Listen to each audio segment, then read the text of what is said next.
Bonjour à tous et à toutes, j'espère que vous allez bien et bienvenue aujourd'hui pour une nouvelle vidéo.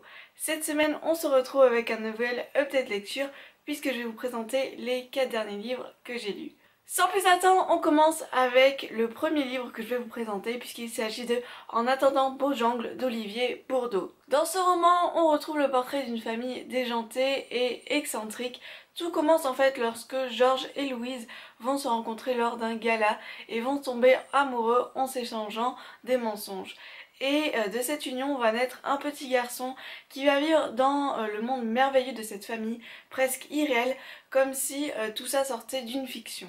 Et c'est avec une grande innocence que ce petit garçon va nous parler de son quotidien et de ses parents, puisqu'en fait il mène un quotidien qui est complètement contraire aux enfants de son âge. Dans cette famille, on danse, on rêve, on fait la fête, on le vit dans un château en Espagne et on ne se soucie pas du tout des petits tracas de la vie. C'est un roman qui m'a vraiment fait passer par 1000 émotions. J'ai trouvé à la fois cette histoire très légère, pétillante et bouleversante.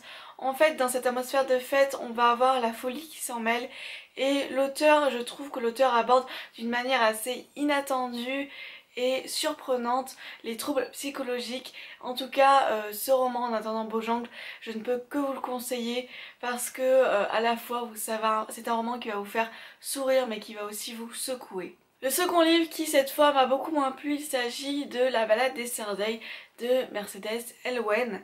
Esterday vient de terminer le lycée, mais le bal de promo et l'université, très peu pour elle. C'est une fille qui a envie de suivre ses envies, de vivre au jour le jour, et un soir elle va se mettre dans la tête d'adopter un enfant et d'avoir enfin la famille qu'elle aimerait avoir. Et au bout de quelques semaines, elle va sillonner les routes avec un parfait inconnu qu'elle vient d'épouser et son cousin. Pour être honnête, cette lecture ne m'a pas réellement conquise et il y a plusieurs points qui m'ont un petit peu déçue ou dérangée. Là, tout d'abord, j'ai trouvé que c'était dommage que la partie road trip ne prenait qu'une petite partie de l'histoire. Moi, je m'attendais à ce que ça soit beaucoup plus, mais ce qui m'a le plus dérangé, ce sont les personnages. J'ai eu l'impression en fait que l'auteur voulait nous construire des personnages très originaux. Finalement, j'ai trouvé ces personnages assez caricaturés et je ne me suis pas du tout attachée à eux. Ce que je trouve dommage, c'est que même si le roman va mettre en avant ce goût de liberté et un non-conformisme face au code de la société, eh bien la personnalité des héros cassait un petit peu tout ça parce que d'un côté on avait le héros masculin Phantom qui n'était pas assez abordé et donc qui restait dans l'image de ce poète torturé, un petit peu mystérieux, dont on ne connaît pas du tout les sentiments. Et de l'autre, j'avais vraiment l'impression que pour Esther, tout ce motif en fait de prendre la route, eh bien c'était plus un caprice en fait pour entrer en conflit avec ses parents plutôt que un réel besoin ou une envie voilà de vivre comme ça au jour le jour. En conclusion, La balade d'Esterday pour moi ça a été une déception. Un autre livre qui a été un coup de cœur aussi, il s'agit de La 13 de Laetitia Colombani. C'est un premier roman que j'ai trouvé poignant et audacieux, qui m'a un petit peu rappelé La femme au miroir d'Eric Emmanuel Schmitt, puisque dans ce roman on retrouvait aussi le portrait de 3 femmes, mais à 3 époques différentes. Pour La 13, c'est quand même assez différent parce que même si on va retrouver 3 femmes, ça va se passer dans 3 contrées différentes. Ces 3 femmes sont animées par le même désir de prendre leur destin en main. En premier, on va poser nos valises en Inde avec Smita qui appartient à la classe des intouchables et qui rêve de voir sa fille aller à l'école.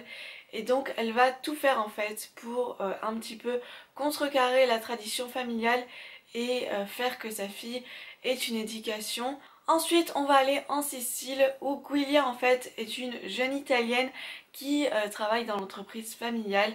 Sauf que à cause d'un incident assez dramatique, elle va devoir prendre en main à la fois sa vie sentimentale et la petite entreprise familiale. Et enfin, on va aller à Montréal au Canada où on va faire la rencontre de Sarah qui est un petit peu une Wonder Woman.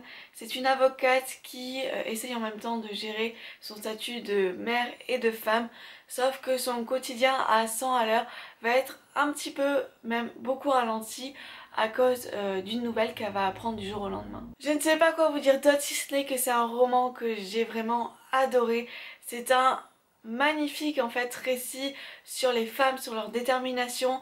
C'est vraiment très fin et hyper bien ficelé avec cette idée, ce lien en fait des cheveux qui à la fois incarne et notamment cette détermination féminine. Enfin, en même temps j'ai pas trop envie de tout vous dire, mais c'est vraiment un magnifique roman. À la fois c'est dépaysant parce qu'on va dans trois contrées différentes, donc on découvre un petit peu trois modes de vie différents, et en même temps l'auteur, en plus de nous parler du destin de ces trois femmes, va aussi aborder des sujets très profonds comme notamment la condition des femmes en Inde, ou encore tout ce qui est tolérance envers l'autre, envers une personne qui est différente, ou encore comment est vue la maladie aujourd'hui dans notre société. C'est vraiment, je trouve, hyper intelligent. C'est vraiment une œuvre que j'ai trouvée très complète parce que même en termes d'écriture c'est vraiment magnifique. J'ai vraiment trouvé que les phrases découlaient d'elles-mêmes, c'était un roman très rapide à lire et très très bien écrit, donc je ne peux que vous le conseiller. Et enfin, le dernier livre dont je voulais vous parler, il s'agit également d'une lecture qui m'a beaucoup plu puisque c'est Outsiders de Susan Eloise Hinton. L'histoire se déroule aux États-Unis en 1966 et elle va se concentrer sur deux gangs, les Sox et les Greasers.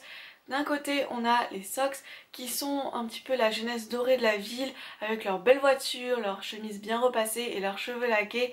Et de l'autre, on a les Greasers qui sont plus les gamins, les orphelins de la rue qui eux n'ont rien. Et en fait, ces deux bandes ont l'habitude de s'affronter. Et on va se concentrer sur Ponyboy, un jeune garçon de 14 ans qui fait partie des Greasers et qui est élevé par ses deux frères aînés. C'est un garçon qui est plutôt rêveur, qui adore les livres et qui adorerait voir la campagne. Et il se trouve qu'un jour, malgré lui, il va être impliqué dans une affaire de meurtre avec l'un des cadets du gang, et donc tous les deux vont devoir fuir la ville. C'est vraiment un roman que j'ai trouvé humain et bouleversant. Je pense que la particularité d'Outsider, c'est que c'est vraiment un livre à émotion, si je puis dire, parce que j'ai été vraiment secouée par plusieurs émotions et parfois j'avais la boule au ventre, d'autres j'avais les larmes aux yeux, et j'ai vraiment été touchée par cette bande et par ces gamins de la rue. Enfin, je pensais pas du tout autant l'être, mais je me suis vraiment attachée à tous ces personnages. Ce que j'ai trouvé très touchant en fait dans cette histoire, c'est notamment l'écriture et le fait que le narrateur soit Ponyboy, ce jeune garçon qui en fait décrit son quotidien, parle de tous les membres de cette bande avec affection et avec des mots presque innocents qui contrastent vraiment avec ce décor de violence et d'insécurité dans lequel il vit. C'est vraiment un très beau livre que j'ai du mal à quitter, et donc c'est pour ça que je pense que très bientôt je vais regarder l'adaptation qui a été faite. Je crois qu'elle date des années 80, mais en tout cas j'ai vraiment hâte de voir le film et de retrouver tous ces personnages à l'écran. Cette vidéo est terminée, j'espère que ça vous a plu. Comme vous pouvez le voir, ça a été un audit de lecture rempli d'émotions et de coups de cœur. Globalement, voilà, 3 livres sur 4, je les ai adorés au point que je les ai mis dans mes coups de cœur. Donc c'est des lectures que je ne peux que vous conseiller. N'hésitez pas vous aussi à me dire ce que vous êtes en train de lire ou ce que vous avez lu. En tout cas, je vous souhaite une très bonne semaine, de très bonnes lectures, et on se dit à très bientôt. Bye!